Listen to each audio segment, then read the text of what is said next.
നമസ്കാരം, റിവ്യൂ മാസ്റ്ററിലേക്ക് എല്ലാവർക്കും സ്വാഗതം. നിങ്ങൾക്ക് വീഡിയോ കണ്ടന്റ് ഇഷ്ടപ്പെട്ടാൽ സബ്സ്ക്രൈബ് ചെയ്യുന്ന കാര്യം ഒന്ന് പരിഗണനയിലിടുക.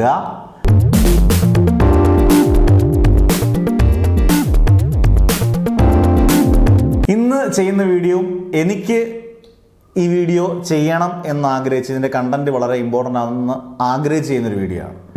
കാരണം ജയ് ഗണേഷ് എന്ന് പറഞ്ഞ സിനിമ ഞാൻ പ്രത്യേകിച്ച് ഈ ഒരു നടൻ്റെ, അതായത് ഉണ്ണി മുകുന്ദൻ്റെയോ ഫഹദ് ഫാസിലിൻ്റെയോ വിനീത് ശ്രീനിവാസൻ്റെയോ ധ്യാൻ ശ്രീനിവാസൻ്റെയോ ഒന്നും ആരാധകനല്ല. അന്നേരം ഇത് വളരെ വ്യക്തമായിട്ട് പറയാം. കാരണം ജയ് ഗണേഷ് എന്ന് പറഞ്ഞ സിനിമ റിലീസ് ചെയ്തതിനു ശേഷം ഞാൻ സിനിമ തിയേറ്ററിൽ പോയി കണ്ടില്ല. അതുകൊണ്ട് ഞാൻ എൻ്റെ റിവ്യൂ ഇട്ടിട്ടില്ല. കാരണം ജയ് ഗണേഷിനെ കുറിച്ച് അതുപോലെ മോശം അഭിപ്രായമായിരുന്നു യൂട്യൂബേഴ്സ് എല്ലാവരും, ഒരുമാതിരിപ്പെട്ടവരെല്ലാം പറഞ്ഞ്. വലിയ കുഴപ്പമില്ലെന്നങ്ങാണ്ട് ആരോ ഒരാളൊക്കെ പറഞ്ഞു ഒഴിച്ചാൽ ഒരുമാതിരിപ്പെട്ടവരെല്ലാം വളരെ മോശം അഭിപ്രായമായിരുന്നു ജയ് ഗണേഷിനെ കുറിച്ച്. ഇപ്പം നിങ്ങൾ ഒരുമാതിരിപ്പെട്ടവരെല്ലാം OTT ജയ് ഗണേഷ് കണ്ടിട്ടുണ്ടായിരിക്കും.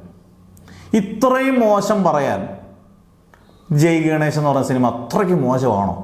ഇപ്പം നമ്മൾ കമ്പയർ ചെയ്യുമ്പം ഇപ്പം ഒരേ സമയത്ത് ഇറങ്ങിയ സിനിമയാണ്, എനിക്കൊന്ന് ഒരു ദിവസം തന്നെ ഇറങ്ങിയ സിനിമയാണ് ഈ 3 സിനിമ. ആവേശം, വർഷങ്ങൾക്ക് ശേഷം ജയ് ഗണേഷ്.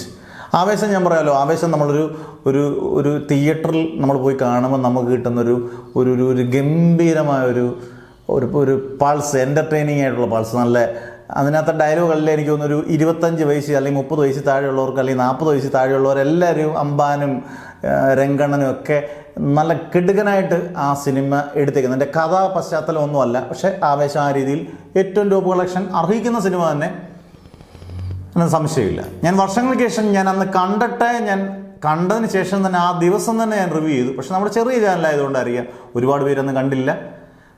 പിന്നീട് ഞാൻ അതിനെക്കുറിച്ച് വളരെ മോശമായിട്ട് പറഞ്ഞു. ഏറ്റവും വേസ്റ്റ് പടം വിനീത് ശ്രീനിവാസൻ്റെ എന്ന് ഞാൻ എല്ലാ കാര്യങ്ങളും കൊണ്ട് പറഞ്ഞു. മേക്കപ്പിൻ്റെ കാര്യവും അന്ന് മേക്കപ്പിനെ കുറിച്ചൊക്കെ ഗംഭീരമായിട്ട് പറഞ്ഞിട്ടുണ്ട്. ഡീറ്റെയിൽഡിങ് മേക്കപ്പ് എന്നൊക്കെ പറഞ്ഞ യൂട്യൂബേഴ്സ് ഉണ്ട്. ഞാൻ ചോദിച്ചാൽ എന്തോ കണ്ടുകൊണ്ടാണ് അവർ ഡീറ്റെയിൽഡ് മേക്കപ്പ് എന്ന് പറയുന്നത്. കാരണം ഇതുപോലെ ഫാൻസി ഡ്രസ്സിൽ പോലും ഇത്രയും മോശമായിട്ടുള്ള മേക്കപ്പ് വെച്ചിട്ടുള്ള സിനിമയില്ല.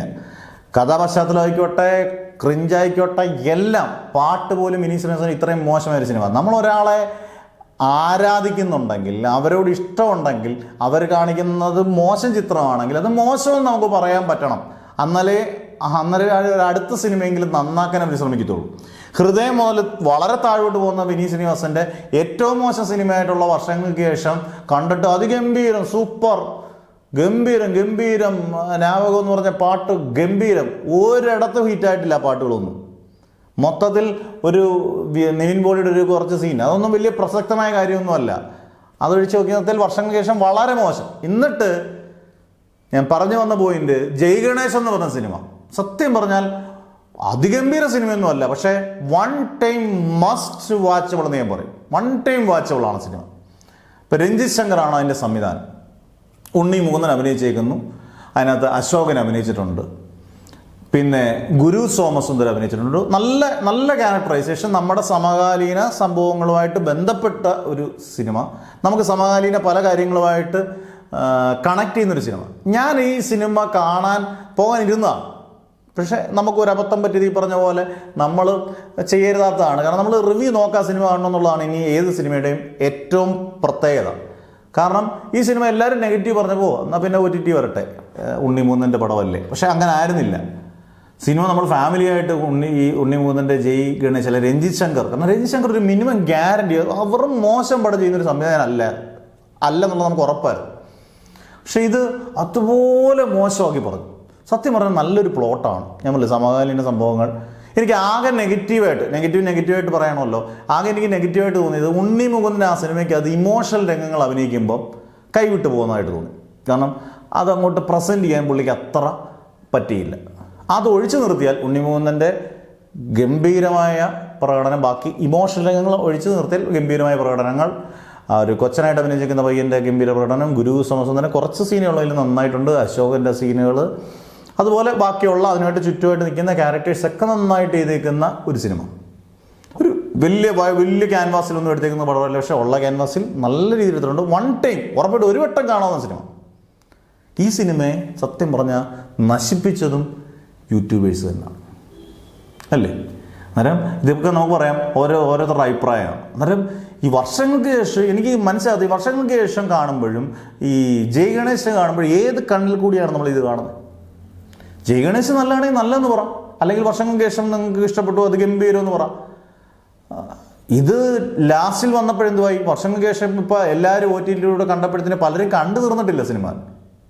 അത്രയും മോശം സിനിമയും അതിനെക്കുറിച്ച് പൊക്കി അടിച്ചു. അതിനകത്ത് പേടി കൊണ്ടും വിനീത് ശ്രീനിവാസൻ അല്ലെങ്കിൽ ധ്യാൻ ശ്രീനിവാസൻ ട്രോൾ വന്ന് കണ്ടപ്പോഴത്തേനും അവരതിനെക്കുറിച്ച് ഗംഭീരം പല യൂട്യൂബേഴ്സും വിനീത് ശ്രീനിവാസൻ അല്ലെങ്കിൽ ധ്യാൻ ശ്രീനിവാസൻ നേരിട്ട് വിളിച്ചിട്ട് ഗംഭീര സിനിമ എന്ന് പറഞ്ഞെന്നൊക്കെ ധ്യാൻ ശ്രീനിവാസൻ തന്നെ ഒരു ഇൻ്റർവ്യൂ പറയുന്നുണ്ട്. ഇപ്പോൾ അദ്ദേഹം പറയുന്നുണ്ട് ഈ സിനിമ അത്ര പോകത്തില്ലെന്ന് കണ്ടപ്പോഴത്തേനും മാക്സിമം ട്രൈ ചെയ്ത്.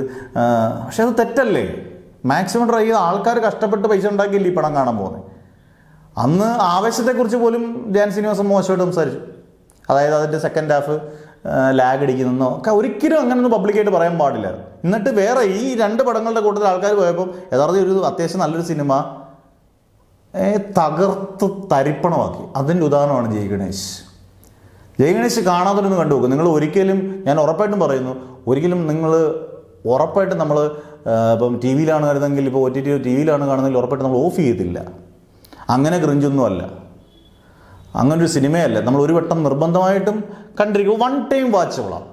അസാധാരണമായ തീം പറഞ്ഞു പോകുന്ന സിനിമയൊന്നും അല്ലെങ്കിൽ പോലും ഇതിനകത്തെ അഭിനയ പ്രകടനം കൊണ്ടും ഇതിലൊരു തീം കൊണ്ടും സമകാലീന പ്രസക്തമായ തീമായതുകൊണ്ടും ഇത് ഒരു വട്ടം കണ്ടിരിക്കാൻ ഉറപ്പുള്ള സിനിമയാണ്. പിന്നെ എന്തുകൊണ്ട് ഇത്രയും നെഗറ്റീവ് അതിനെക്കുറിച്ച് പറയുന്നുള്ളതാണ്?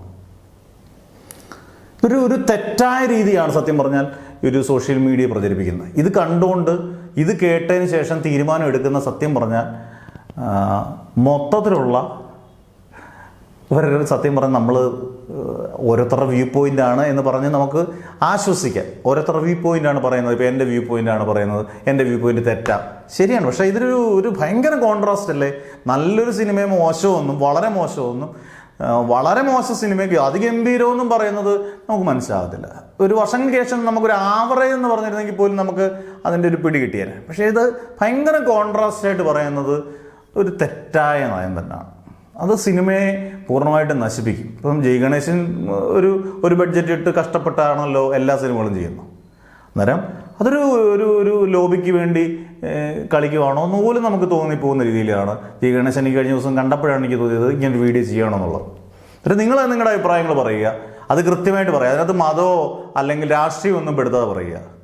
ആ ജയ് ഗണേശ് നിങ്ങൾ സിനിമ കണ്ടിട്ടുണ്ടെങ്കിൽ ഞാൻ പറഞ്ഞല്ലോ, അതിനകത്ത് എനിക്ക് ഇമോഷണൽ രംഗങ്ങൾ ഒരിക്കലും വർക്കൗട്ടായില്ല. പ്രത്യേകിച്ച് ഉണ്ണിമൂന്ന് തന്നെ. കാരണം ഇമോഷണലി അദ്ദേഹം പറയുന്നതിനകത്തൊരു സ്പീഡും അതിൻ്റെ എവിടെ ഒരു മിസ്സിങ് എനിക്ക് ഫീൽ ചെയ്തു.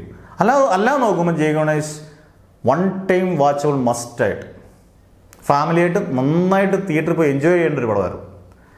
പക്ഷേ അത് മിസ്സാക്കിയതിന് കാരണക്കാരെ ഞാൻ ഉറപ്പായിട്ടും പറയും ഇങ്ങനെയുള്ളവർ തന്നെയാണ്. കാരണം സോഷ്യൽ മീഡിയ പറയുമ്പം നമ്മൾ ഇൻഫ്ലുവൻസേഴ്സ് എന്നാണ് പറയുന്നത് അല്ലേ? അന്നേരം ഇൻഫ്ലുവൻസ് ചെയ്യാൻ പറ്റും, നമുക്ക് ഒരാളെ ഇൻഫ്ലുവൻസ് ചെയ്യാൻ പറ്റും. അത് നെഗറ്റീവ് ആക്കാം, പോസിറ്റീവ് ആക്കാം. പക്ഷേ ഇനി നിങ്ങൾ പറയുന്നതെല്ലാം ആൾക്കാർ ചെവിക്കൊള്ളണമെന്നില്ല. ഇപ്പം ഞാൻ ഉൾപ്പെടെ ഞാൻ എന്നെ ഇതാക്കണമെന്നല്ല പറഞ്ഞു. പക്ഷേ ഞാനൊരു വീഡിയോ ഞാൻ വർഷങ്ങൾക്ക് ശേഷം നെഗറ്റീവ് പറഞ്ഞ ഒരാളാണ്. നിങ്ങൾ എടുത്തു നോക്കാം നിങ്ങൾക്ക്. നമ്മുടെ വീഡിയോസൊന്നും ഞാൻ ഡിലീറ്റ് ആക്കിയിട്ടില്ല. പക്ഷേ വളരെ ശ്രദ്ധിച്ച് പറയുക. കാരണം വരുമാനമാർഗം ഒരുപാട് കുടുംബത്തിൻ്റെ ഒരുപാട് കുടുംബങ്ങളുടെ ഒരു വലിയ ഇതാണ് ഒരു സിനിമ എന്ന് പറയുന്നത്. ആ സിനിമ നല്ല സിനിമ പരാജയപ്പെടുമ്പോൾ ഉണ്ടാകുന്ന വിഷമം ചിലപ്പോൾ നമുക്ക് താങ്ങാൻ പറ്റില്ല. അതിനെ പരാജയപ്പെടുത്തുന്ന പോലെയാണ് എനിക്ക് ഫീൽ ചെയ്തത്. അതുകൊണ്ടാണ് ജയ് ഗണേശിന് വേണ്ടിയും ഈ വീഡിയോ ചെയ്തത്. എന്തായാലും നിങ്ങളുടെ അഭിപ്രായങ്ങൾ നിങ്ങൾ കൃത്യമായിട്ട് പറയുക. ഉറപ്പായിട്ടും മോശമാണെങ്കിൽ നിങ്ങൾക്ക് മോശം, ഞാൻ പറഞ്ഞ തെറ്റാണെങ്കിൽ നിങ്ങൾക്ക് തെറ്റെന്ന് തന്നെ പറയാം. ഞാൻ എന്തായാലും ഒരു മെസ്സേജ് ഡിലീറ്റ് ചെയ്യാൻ പോകുന്നില്ല. ഓക്കെ, അടുത്ത വീഡിയോ ആയിട്ട് കാണുന്നവരെ ബൈ.